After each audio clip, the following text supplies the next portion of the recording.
Good afternoon, good afternoon. And happy 3rd anniversary to the American Rescue Plan Act. I want to thank all of our partners, particularly our federal partners, starting with the best congressman that anyone can have in the United States of America, my congressman, Congressman Barnes.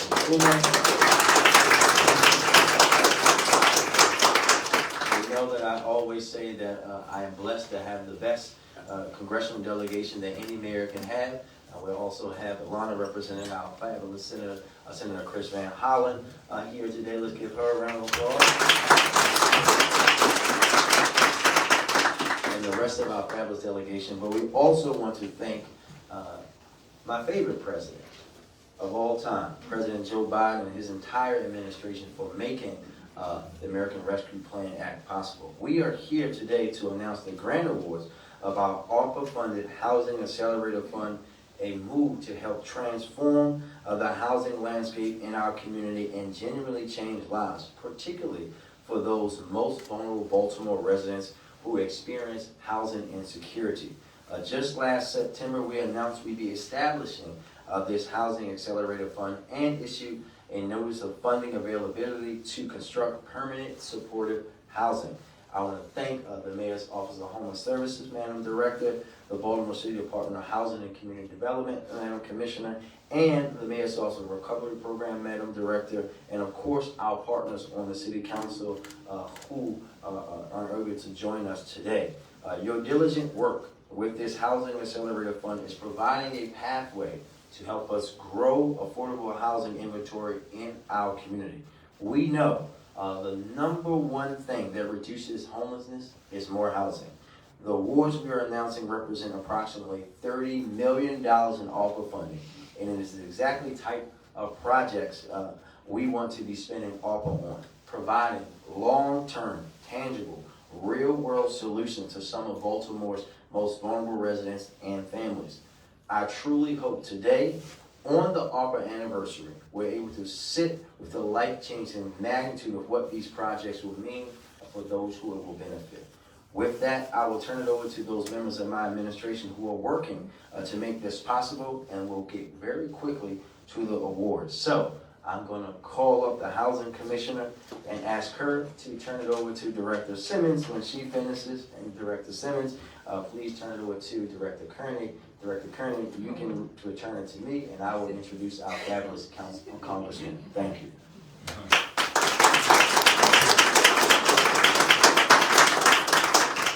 Good afternoon, everyone. I think we can follow those directions, Mr. Mayor. We got that covered. Thank you, Mayor Scott. I want to, definitely reflect on the 3rd anniversary of ARPA. I think ARPA has been life-changing for the city of Baltimore, and really excited that we are here today to announce these awards. And a special thanks to our federal delegation for all the work that you did to secure ARPA funds in the critical moment that our country and our city and our state needed to have the influx of these funds to address the global pandemic.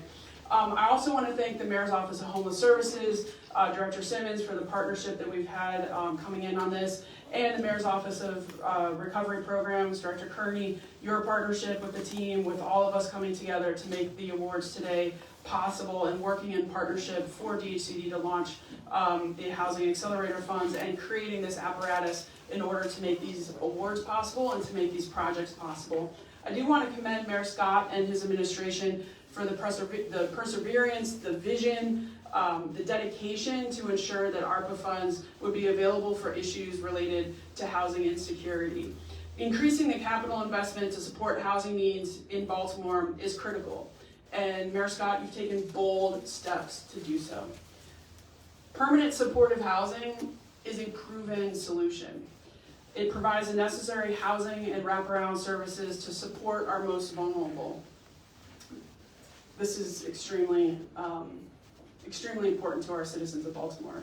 It provides stability, and that stability is vital. It is vital as we look to create opportunities for our residents. I cannot stress enough the importance of stable housing and the stable access to services. Stability in housing creates stability in so many other areas of someone's life. It creates stability in employment. It creates stability in their physical health. It creates stability in their mental health.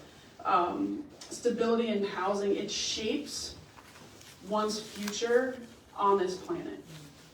And that is something that I don't think should go unnoticed today when we talk about the impact of the awards that are going to be announced here. And it impacts the future on this planet for someone as a positive one, right? Having the funds necessary to do these projects and to make these changes, it changes lives. And I want to congratulate and thank all of the partners here today, every single one of you that are taking on this difficult work. It's everybody from our development partners, from our faith-based community partners, from our nonprofit partners, from our foundation partners. I see Amy in the back from Weinberg. Thank you all for the partnership and for building not just a structure. This isn't just about the concrete and the steel and the drywall and the electrical and the plumbing, but building opportunities for our most vulnerable unhoused population. So I look forward to the advancement of your projects. I look forward to our continued partnership in this work. This is vital work, and as the mayor said, housing creates opportunities, and housing is the stability and that foundation for our future, for our residents. So thank you very much. And with that, I'd like to introduce Director Ernestine Simmons of the Mayor's Office of Homeless Services.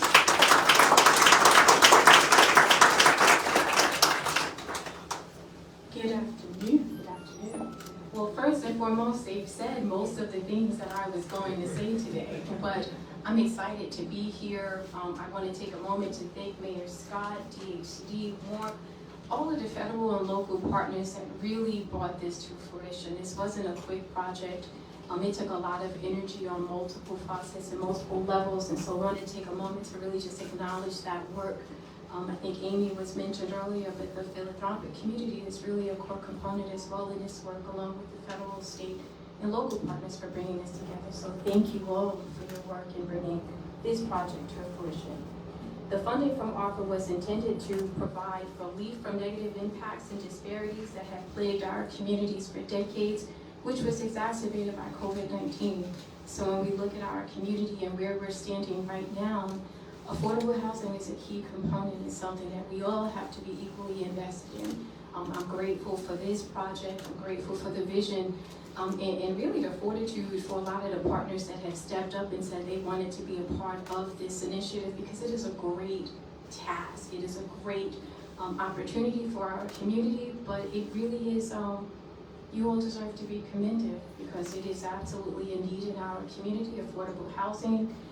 But this service that is going to make the difference for the clients that we have promised to serve. So I want to take a moment and thank you all for your willingness to develop the PSH.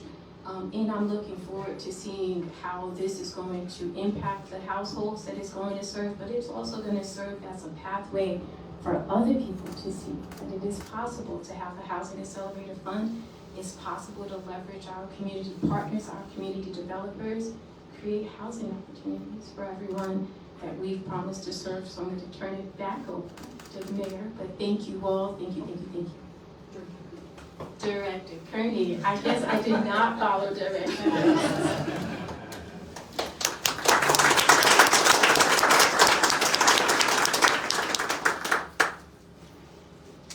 Good afternoon. Thank you, Director Simmons.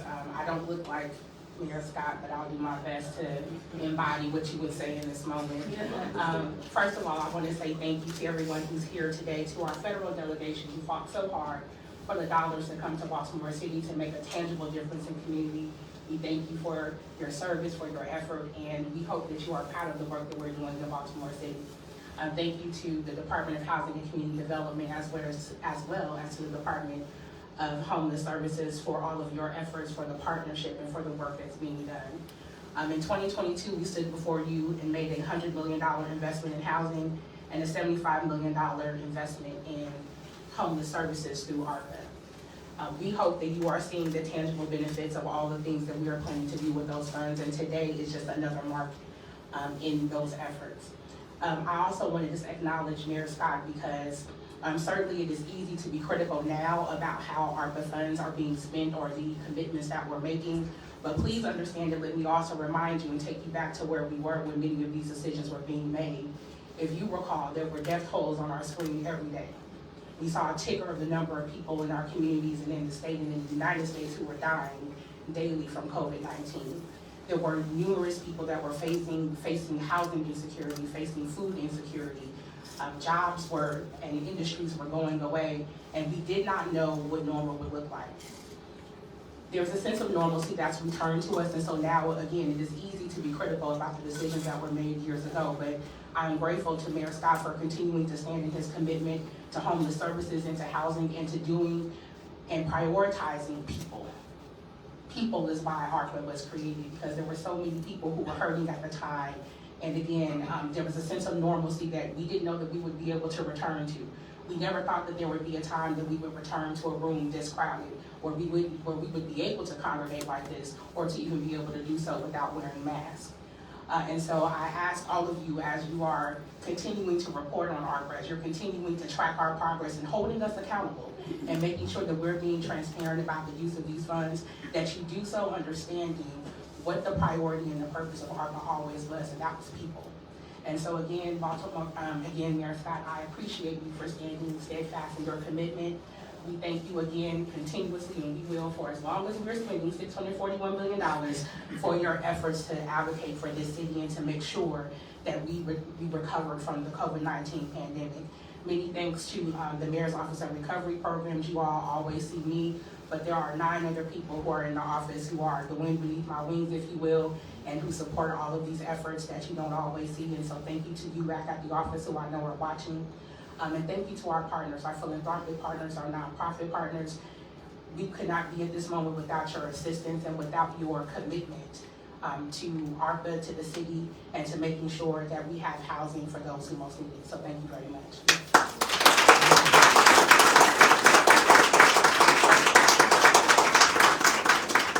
Thank you, Director Kearney.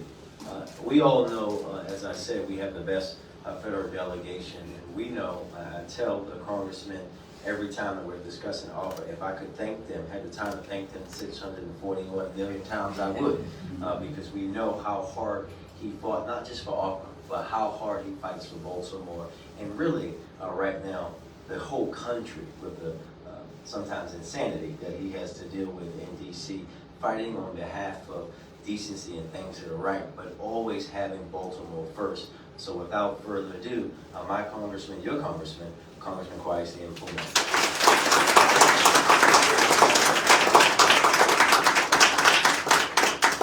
Ladies and gentlemen, good morning.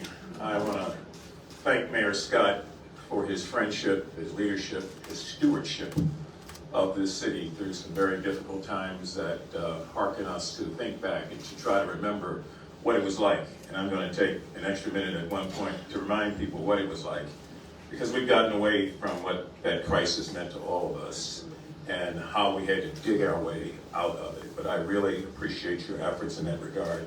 I'm glad to be here today to see these awardees. There were 31 or so applications, 13 were approved. These are great organizations that do great things throughout our city. And I want to also say on behalf of Senator Van Hollen and Senator Ben Cardin, if they could be here, they would be here. We fought as a team, which is the way we fight for Baltimore. And we were successful. We caught a little bit of slack, because Baltimore County got 160 million and Howard County got 64 million and Baltimore got 641 million. So we were a little biased. I know I was. This is home, and I know that this is where the pain really was magnified during the pandemic. I want to thank President Biden for his ferociousness and his stick-to-itiveness, and for the ability to put together a bipartisan kind of package of bills, many of which have led us to a lot of things that have created jobs and stimulated the economy. Reverend Carter, good to see you, good to be in your house. You remember what those days were like. And the president had one mission, and that was to make sure that people got vaccinated. He wanted to make sure that we got kids back in schools, shots in arms, money in the pockets of people. We extended rent that was being due all over this country for people who couldn't pay it because they couldn't go to work. And we had mortgage forbearance so that individuals did not lose their homes through the pandemic. Those were dark and difficult days. I remember, and I hope some of you do, just washing down groceries, which were left outside of the house because we were afraid to bring them in. and wearing a mask and making masks and finding a way to talk to people and to do things undeterred by the pandemic. So when we stood up in Edmondson Village, Mr. Mayor, 2.5 years ago, on a day much like this, and made a declaration that we would use as much of these funds as we could for housing-related services and new housing, I feel particularly good about this, to know that these funds now, just this bit, will create 450 housing units in this city for people to live in and to grow in and to survive.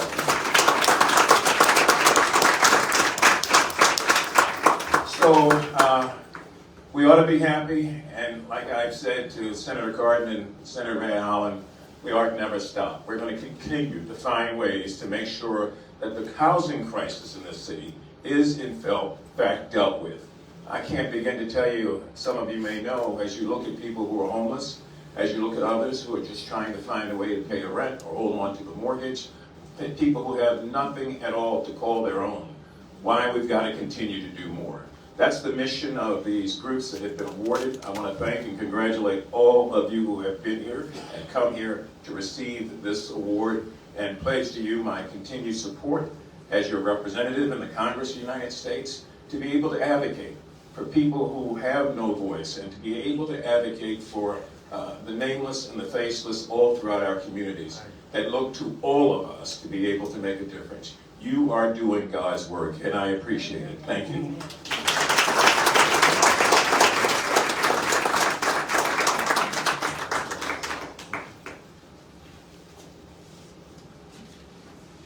All right.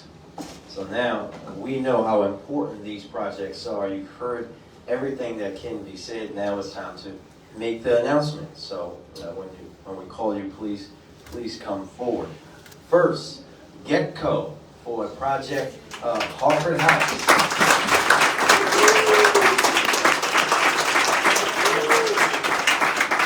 GetCo will be receiving $1.9 million for 33 permanent supportive housing units supporting men who are experiencing homelessness. So congratulations, GetCo.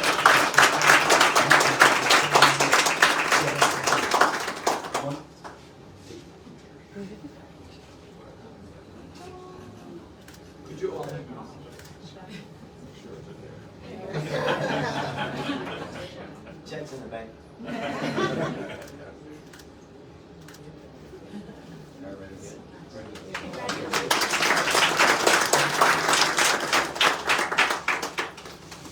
Next is Belvedere Place LLC.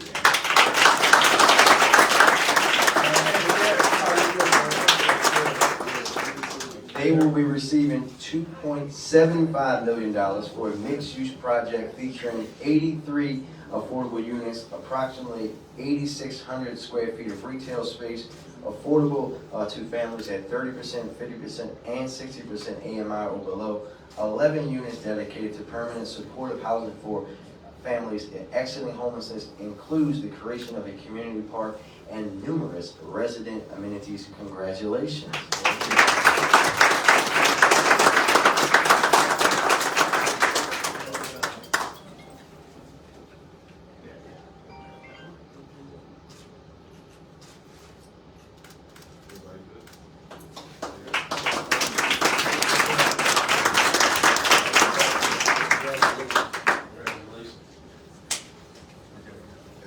All right.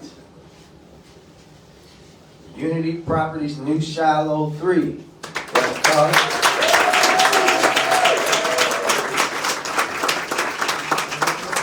They will be receiving $2.5 million.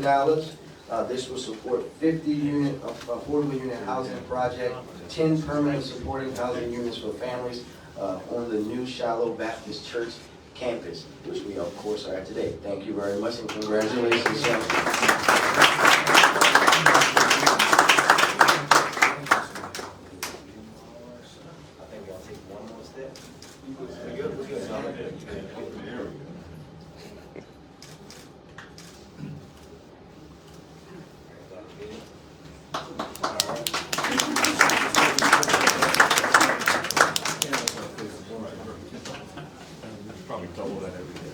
All right.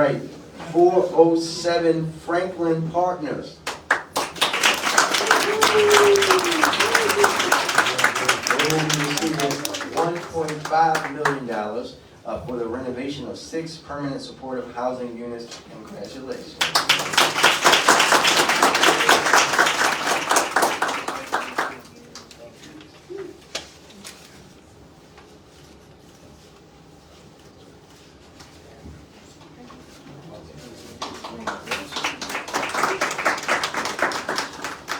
All right, next is Homes for America, Inc. or Clear Court.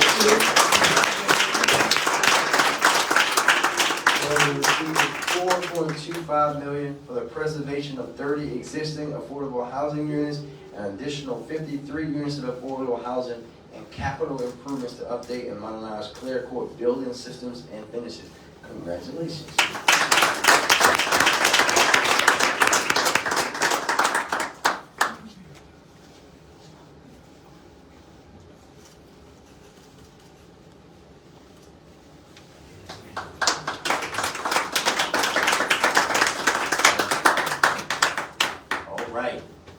Pipsicle Housing Corporation.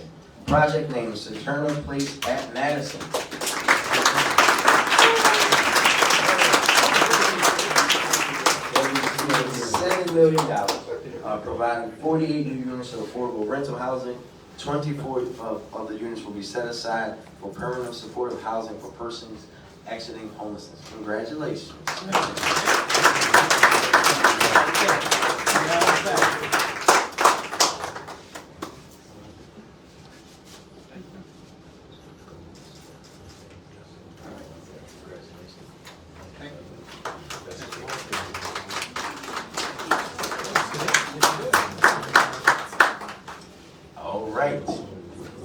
This next awardee is HCH Real Estate Company for Sojourner Place at Park. They will be receiving $3.4 million construction and pre-development of Sojourner Place at Park, a 42-unit apartment development that creates a mixed-income community with a range of affordable housing options. It incorporates 21 permanent supportive housing units for individuals transitioning out of homelessness. Congratulations.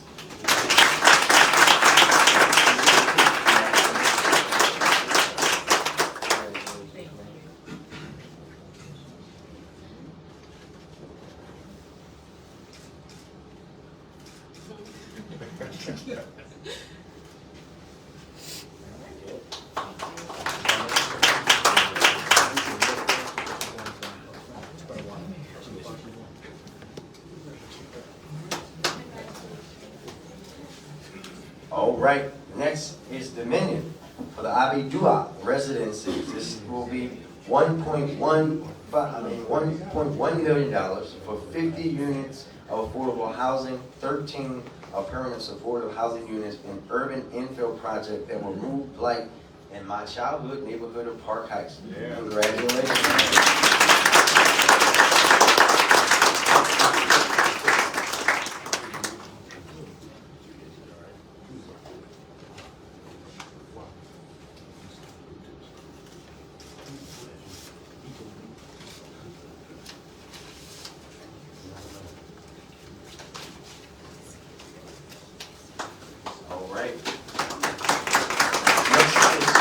Community service. They will be receiving $419,000, creation of 6 permanent supportive housing units, 23 dormitory style transition units for at-risk homeless youth and short-term homeless youth aids. Thank you very much and congratulations.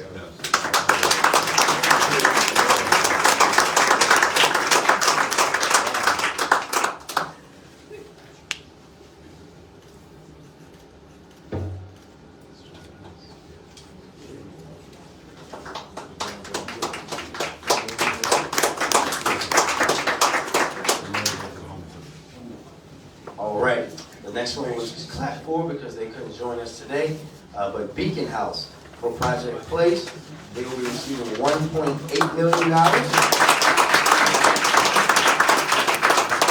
the creation of 54 permanent affordable apartments for formerly homeless individuals, site or project place current officers, and emergency shelter. Let's give them a round of applause.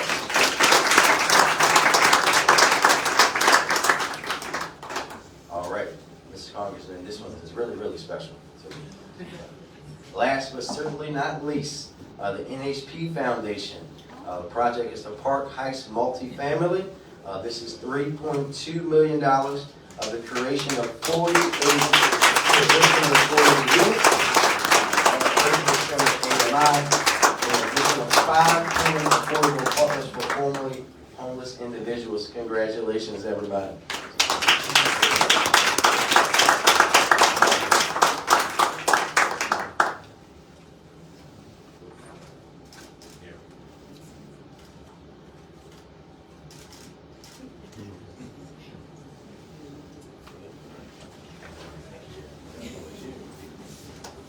All right, let's give a big round of applause to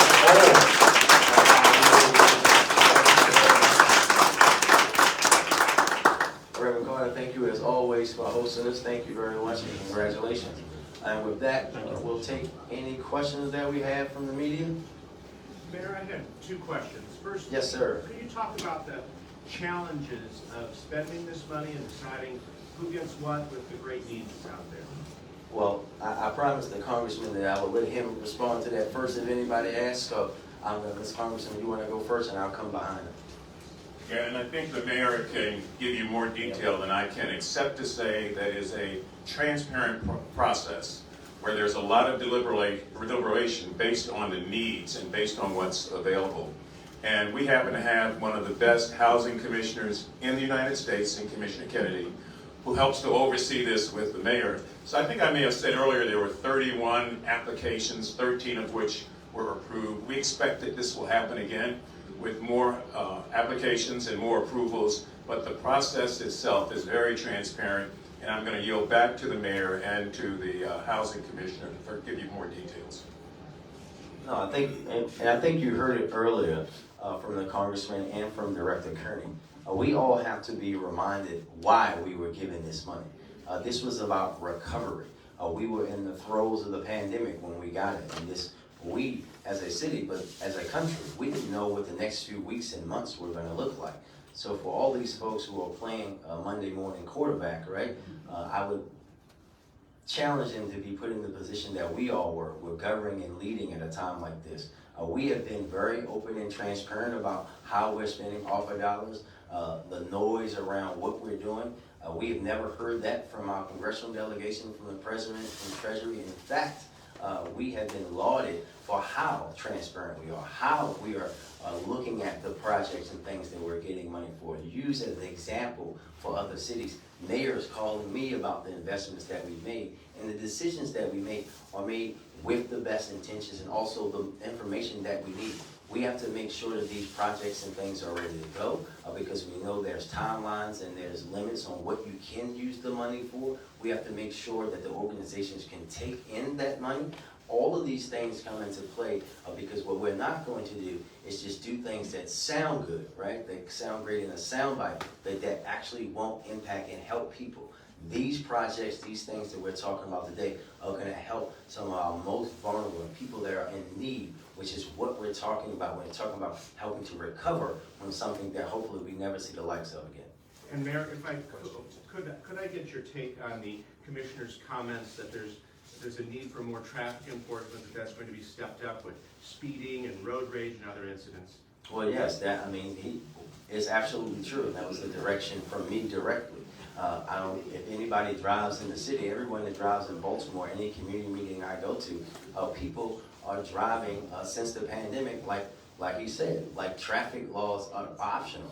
I see what happens at our red light cameras when the lights have been red for 5, 10, 15 seconds and folks are just blowing through. I see the accidents that happen. We saw that horrific accident a few weeks ago on Bel Air Road. People have to start driving the right way, and BPD is going to be out there to enforce traffic laws.